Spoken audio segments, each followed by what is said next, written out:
Le centre contré tout de suite par Seyss. Ballon qui reste louvaniste avec Pletings maintenant. Il fallait la donner quand Seyss était un petit peu sur ses talons. Pletings qui y va face à Diacon qui se relève plus vite et qui peut centrer maintenant avec Tekla pour la première possibilité. Elle a touché. Ouais, par Sab qui s'est jeté. Première situation intéressante dans ce match, elle est louvaniste et Tekla s'est fait mal. Il s'est fait mal, oui, parce qu'à mon avis, il a frappé en dessous de la semelle peut-être de Sab. Forbes, c'est rentrant et l'arrêt de Van de Neuvel, la deuxième chance avec le double arrêt de Danny Van de Neuvel. C'est arrivé deux fois sur lui, pardon, mais énorme double occasion pour les Brugeois. Regardez ici, pour moi il doit sortir. Pour moi il doit sortir. Là il fait un bel arrêt, un peu de chance, ouais. Le deuxième très bon, mais il doit sortir sur ce corner. Regardez, là c'est trop facile. Il est à 2 mètres, c'est à 1,5 mètre de lui. Likwe Messi qui parvient à garder ce ballon, ce genre de situation dont a besoin au HL, et il n'y avait qu'une passe compliquée pour Balikwisha, mais il ne pouvait faire que ça. Ouais, mais Balikwisha, autant j'aime bien ce joueur, là il n'a pas fait un bon appel. Attention à la récupération. Ouais, par contre la récupération elle est très bonne. Il doit y aller. Balikwisha, et il y va finalement pour l'arrêt de Sommer. Pas très compliqué certes, ça a le mérite d'exister pour OHL parce que ça avait quand même souvent tendance à partir du côté de Bruges. Là c'est Forbes qui se charge des corners pour Bruges pour jouer cela avec Mamadou Diacon sur le pied gauche. Diacon, c'est rentré et on a cru Nordine que c'était passé juste à côté tant c'est arrivé lentement dans le ballon après le contact avec Van de Neuvel, mais finalement Diacon s'en sort. Aussi parce qu'il y a l'erreur de Van de Neuvel, l'un ne va pas sans l'autre. Malheureusement, depuis là tout à l'heure, je vous le disais qu'il était un peu fébrile, qu'il mettait en danger ses coéquipiers, donc il n'est pas dans son match. Et là, c'est une bourde. Malheureusement pour lui, c'est une bourde parce que la frappe, elle est quand même pas... Voilà. Très solide. C'est battu pour garder ce ballon Sab avec Carlos Forbes maintenant. Forbes. Alors, que faire? On n'ose pas trop sortir sur lui. Et c'était magnifique, hein. L'appui, franchement, quelle action. Et là, le bel arrêt de Van de Neuvel. Oui, là, l'arrêt là. Là, l'arrêt là. Et c'est beaucoup plus compliqué que la frappe là tout à l'heure. Mais regardez ici, quand même, on n'attaque pas le porteur du ballon. On laisse jouer. Alors après, c'est plus facile, évidemment. Et Tresoldi, Van Aken, il fait ça bien. Hein. Il sait mettre les autres en évidence.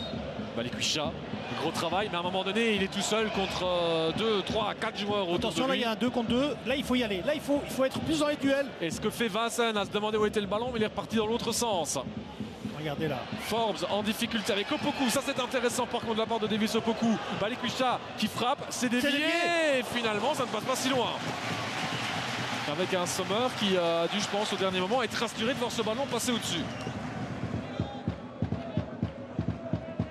Balikwisha. Voilà, regardez, il y a du duel, hein. Ils peuvent aller au duel. Avec le tir de Scravers qui passe à côté. L'une des plus grosses opportunités d'OHL pour terminer cette mi-temps.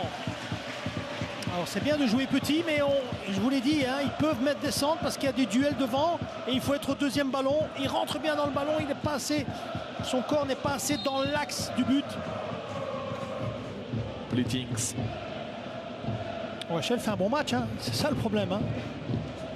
On a un contrat avec Seyss pour rentrer et combiner. Et Oscar Rill qui finalement ne trompe pas Sommer dans un...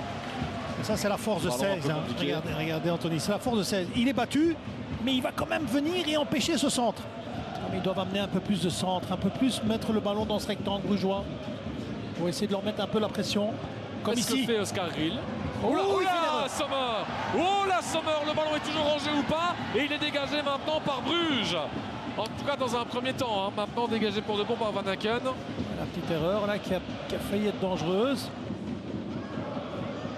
Il va jouer en 2. Avec Diacon.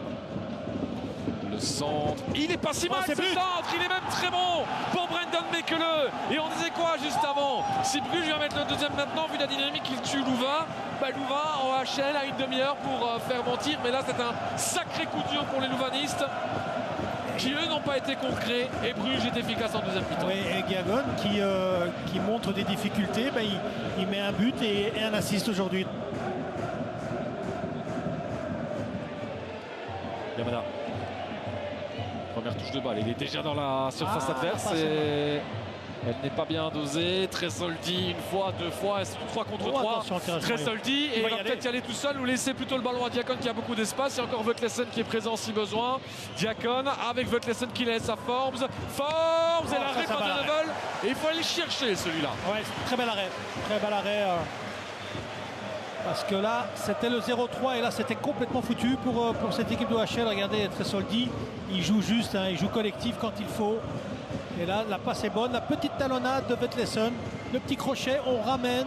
Alors, on a souvent l'habitude qu'il enroule et il a voulu un petit peu la mettre au premier poteau. Quel bel arrêt. Mais que le... Avec Joachim Seiss. Le maréchal. Il est parti, Virgili, pour sa première touche de balle. Yann Virgili. Oh, l'extérieur. Ben voilà. Ouais, c'est à l'extérieur. Hein. Calmons-nous. Mais c'est important de voir l'envie. Ça en dit quand même un petit peu, je pense, sur la personnalité du joueur. On a vu l'accélération. Voilà, il va directement vers le but. Scravers. Non. Mais c'est pas terminé avec Pletings, pourquoi pas. Il est quand même capable d'en marquer, Wood Pletings. Il a une petite dizaine de buts dans sa carrière pour le défenseur. Virgili. C'est là où ça va être plus difficile parfois dans les duels. Ouais, et le maréchal qui a bien suivi. Qui a la bonne activité, je trouve, depuis qu'il est monté au jeu. Et Virgili pour aller chercher le maréchal. Oh, c'est bien fait. Tresoldi, il l'attend pour le troisième et le voici le 0-3. Nicolo Tresoldi qui cette fois n'a pas été collectif. Il a joué sa carte et il assure là définitivement la victoire brugeoise après 83 minutes.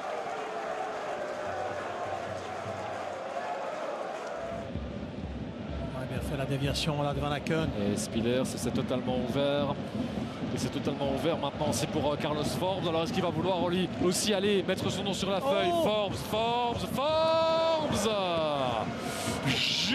juste à côté. Mais ça passe juste à côté parce qu'il y a trop d'hésitation. Et c'est surtout terminé et le début de saison parfait du club de Bruges. 3-0 à domicile face à Courtrai. 0-3 pour son premier déplacement à Eau-de-Louvain. 6 points sur